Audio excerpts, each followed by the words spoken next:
book, Mingo the Flamingo, written and created by Pete Oswald and Justin K. Thompson. Mingo.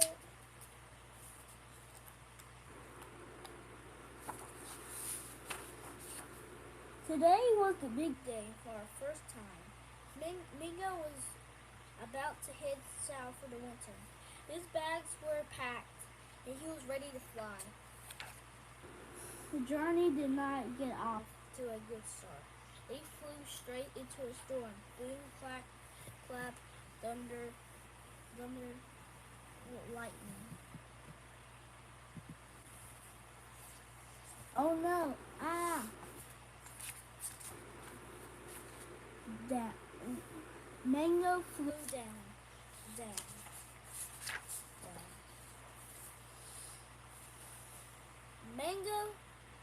Mango had it landed in a very strange place.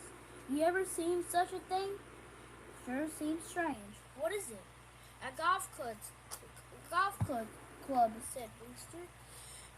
It's most definitely a mustache, said Goat.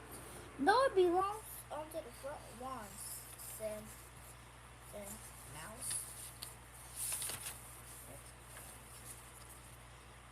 Mother Hen pushed them aside.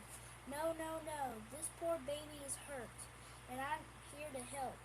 You have quite a fall, Mother Hen said to Mango. Can you remember anything at all? Mango suddenly realized he had no idea who he was. Don't worry, said Mother Hen. You have a home until you figure it out. We're a big family, but there's always room for one more. Slowly but surely, he began to feel like he had been down the farmer forever. But still, something was not quite right. What's the matter? Asked Mouse. Before he could answer, Mingo heard something. He rushed outside, high in the sky. Geese were flying south.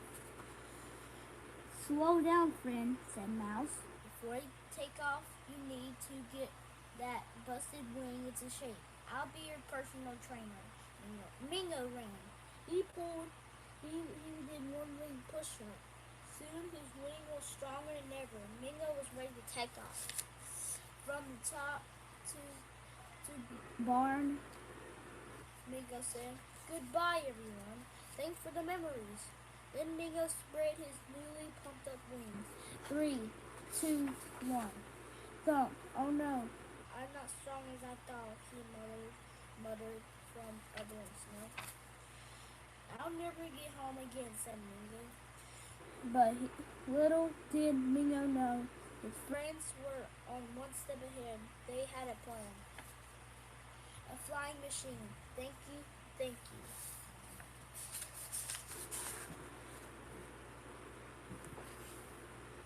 The propeller spun. The engine roared. Mingo took off. Up high into the sky. After many days, Mingo touched down. Mom, Dad, I'm home. The end. Next story. Called Don't Touch My Hair by Shirley Miller.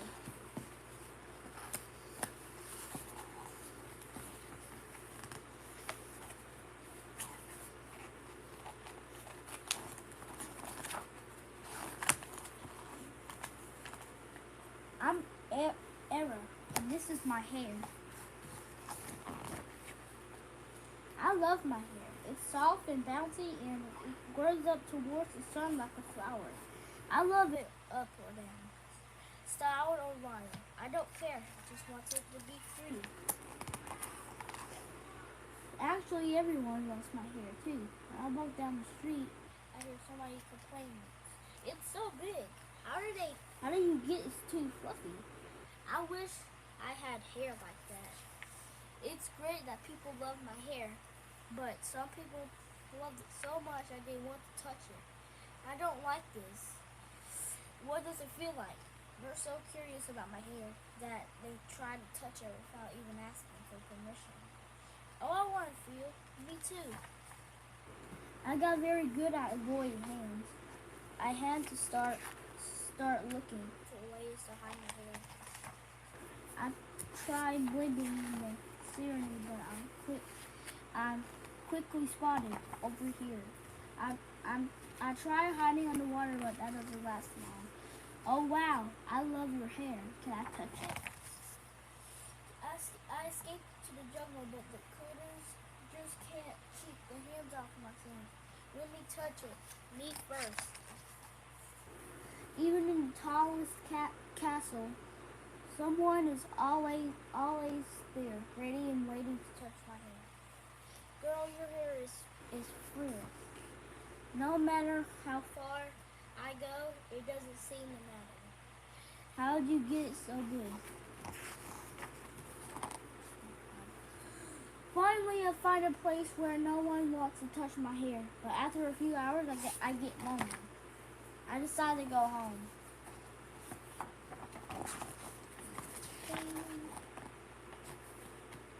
I try my best to ignore the attention, but as a hand sinks into my hair. Oh, it looks so soft. Oh, it's soft. I can't decide to take it off anymore. That's it. That's enough. Don't touch my hair. This is my hair. It's great that you love it. I love it too. But please don't look at your hair. Don't touch it without my permission. Next time when I have to touch my hair, doesn't you hear it? And okay. Now it feels great to walk down the street without anyone trying to touch my hair. My curls are free to reach for the sun. Just like a flower. Some people still ask to touch my hair, but I say no. Hey, listen. How are you today? Hello. If you ask nicely sometimes, I say yes. Next story called Fix This Mess by Ted Arnold.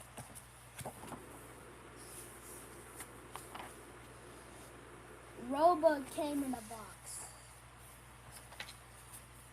Robug. Jake, turn it on. I am ready, said Robug. Yes, said Jake. Fix this mess.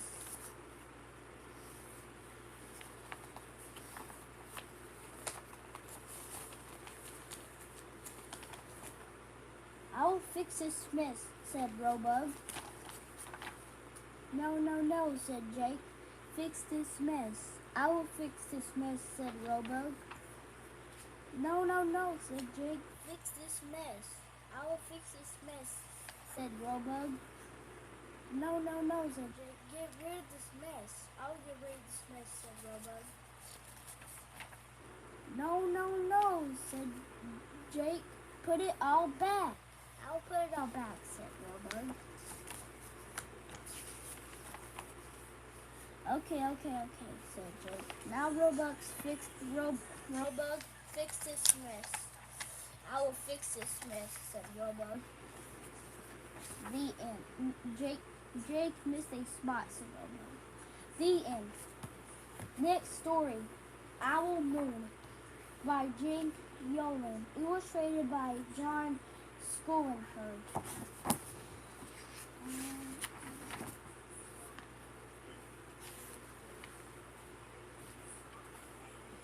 For my husband David, who took all the children away. To my granddaughter Lisa, for when she was old enough to go. It was late one winter night, long past my bedtime, when Pa and I went owling. There was no wind. The trees stood still, and giant statues at the moon was so bright. The sky seemed to be shining somewhere behind us. A train whistled, blew long and low like a sad song. I could hear it through the woolen cape. Pa heard pulled down over my ears. A farm dog answered the train, and then a second dog joined in. They sang out trains and dogs for a real long time. And when their voices faded away, it was quiet as a dream. We walked on toward the woods, Pa and I. Our feet crunched over the crisp snow, and little gray footprints followed us. Pa made a long shadow, but mine was short and round. I had to run after him. Every now and then he'd keep up in my short round shadow bumped after me. But I never called out. If you go owling, you have to be quiet. That's why Pa always says I had been waiting to go owling with Pa for a long time now. We reached to a line of pine trees, black and pointy against the sky, and Pa held up his hand. I stopped right where I was and waited. He looked up, as if searching the stars, as if reading a map up there. The moon made his face into a silver mask. When he called, woo woo woo woo woo woo, he sounded the horn howled, woo woo woo woo. Again he called out, again he called out. After each call he was silent. After for a moment we both listened, but there was no answer. Pa struggled, and I struggled. I was not disappointed. My brothers all said sometimes there's an owl, and sometimes there isn't. We walked on.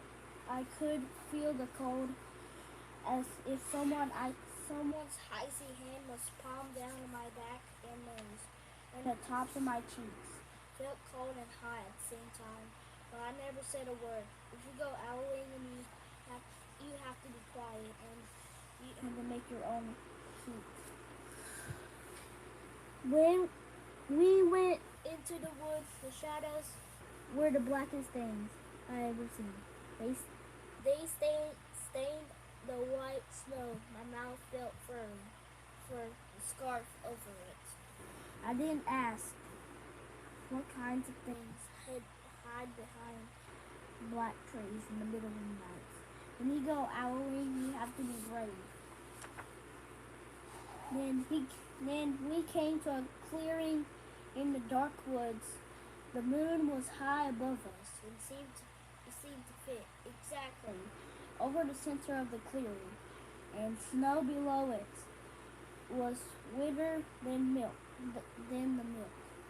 in a cereal bowl. I sighed, and Pa held up his hand at the sound. I put my mittens over the scarf over my mouth, and I listened hard. Then Pa called, woo, woo, woo, woo, woo. I listened and looked so hard my ears hurt, and my eyes got cloudy with the cold. Pa raised his face to call out again, but before he could open his mouth, an echo came threading his way through the trees. Pa almost smiled. Then he came back, just if he and the owl were talking about supper, or about the woods, or the moon, or the cold. I took my mitten off the scarf of my mouth, and I almost smiled too. The owl's call came closer from high up in the trees. Nothing in the meadow moved. All of a sudden, an owl's shadow, part of the big tree shadows, lifted off. It flew right over us. We watched silently, with hear all those words we had not spoken. The shadow hooted again. Pa turned on his big flashlight and caught the owl just as he was landing on a branch. for 1 minute, 3 minutes, maybe in 100 minutes. We started at 9 a.m. Then the owl pumped its great wings and lifted onto the branch like a shadow, without sound. It flew back into the forest. Pa said to me, I knew then I could talk. I knew I could even laugh out loud. But I was a shadow, as we walked home. When you're owling, you don't need words or more. Or anything but hope. That's what Pa says. The kind of hope that flies with silence over a shining owl. The end. Final book. The final book. Spooky Riddles by Mark Brown.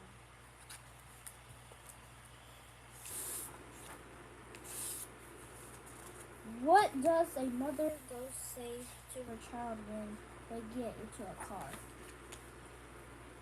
Fasten your seatbelts. Why do skeletons hate winter? The cold gets right through them. Why does Daruka put in jail? He tried to rob a blood bank. What rides at a museum park do ghosts like the best? The scary go round and the roller coaster. Long distance. What does a witch ask when she checks into a hotel? Broom service. Why do witches fly on brooms? Vacuum cleaners are too heavy. Why do bats need after a shower? A bat mat. What time is it when a ghost comes for dinner? Time to go. What does a little witch hope they get for their birthday? A haunted dollhouse. What should you do when you see a ghost? Hope the ghost does not see you. How does a witch tell time? Without a witch watch. Why don't skeletons go to scary movies? They don't have the guts. Why do vampires drink blood? Root beer make them burp. What do you call a mummy who eats cookies in bed? A crummy mummy. Why do witches wear pointy hats? They cover their pointy heads. What yard will kids never play in? What a graveyard. Where do you think you cross a bell and a bat? And dingbats. What did the detective mummy say when he solved the case of the missing cat?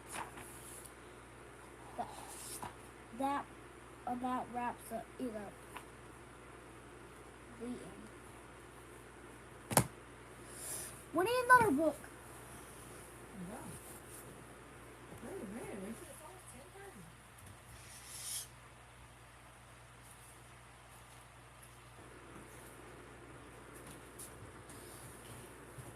We have 2 more books to read. Happy Easter Mouse by Laura Numerly. Philippa Bond.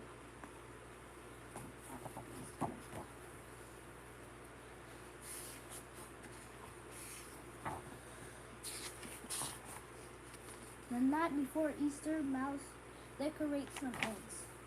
When he wakes up on Easter morning, he finds a yellow egg under his covers. Who puts these red eggs on the counter? Mouse spies a few blue eggs under the rocking chair and 4 orange eggs on the sofa. Who balanced all these purple eggs on the table? Mouse loves the green eggs. He finds it on the desk. He looks around. Who's hiding all these eggs? It's Bunny. Happy Easter, Mouse. The end. The final story. Polka Dot Puppy. A book about a homeless puppy. by Frank Bell Markey. Illustrated by Helen Andrus. The library, a magic castle. Coming in a magic castle. When you're growing tall, rows upon rows of the world windows line every single wall. They reach up high in the sky, and you want to open them all. For every time you open one, a new adventure has begun. Lizzie opened a world window. Here's what she read. Polka Dot Puppy did not have a home. He sat all alone on the busy street corner. Lots of people passed him by, but no one gave him a pat or a smile. Polka Dot Puppy looked for a home. He looked in the window of a bakery. He saw cookies and cakes and apple pies. Maybe a bakery is the place for me, said Polka Dot Puppy, wagging his tail. But when he tried to go inside, the baker said, "Go away, go away." So Polka Dot Puppy went down to busy street until he came to a toy store. He looked in the window. He saw toy animals, toy cars, dolls, and balls. Maybe a toy store and a place for me, said Polka Dot Puppy. But when Polka Dot Puppy tried to go inside, the storekeeper said, "Shoo, shoo, out with you." The Polka Dot Puppy went next door to a grocery store. He looked in the window of the grocery store. Guess what he saw? Hamburgers, hot dogs, milk, and cheese. Maybe a grocery store is the place for me, she said. Polka Dot Puppy rolled over. When he tried to go inside, the storekeeper said, "See the sign? No dogs allowed." Just a little girl came by and she gave Polka Dot Puppy an animal cracker. "Poor puppy," she said. It was getting dark, so Polka Dot Puppy sat down in the doorway of a tall building all alone. The night watchman came by. He gave Puppy a pat on the head. "Poor puppy," he said. After a while, it was very dark. Polka Dot Puppy could not see much, but he could hear, and he could smile. Pop, crackle, pop. What was that? Sniff, sniff. Polka Dot Puppy sniffed the air. He sniffed smoke. Polka Dot Puppy looked up. He saw a fire in the window way up high. Polka Dot Puppy began to bark and barked so loudly. That night, watchman heard him. When the watchman saw fire, he rang the alarm. A fire truck came by the street and stopped right by the burning building. In no time, the fire was out. This little puppy saved the building, the night watchman said. "Whose dog is he?" asked the firefighter. "Joe." He doesn't belong to anyone," said the night watchman. "He does now," said firefighter Joe. "The fire station is just a place for a firefighter pup. Let's go home, Polka Dot Puppy." And they did. The end. Alright guys, see you tomorrow at 6 p.m.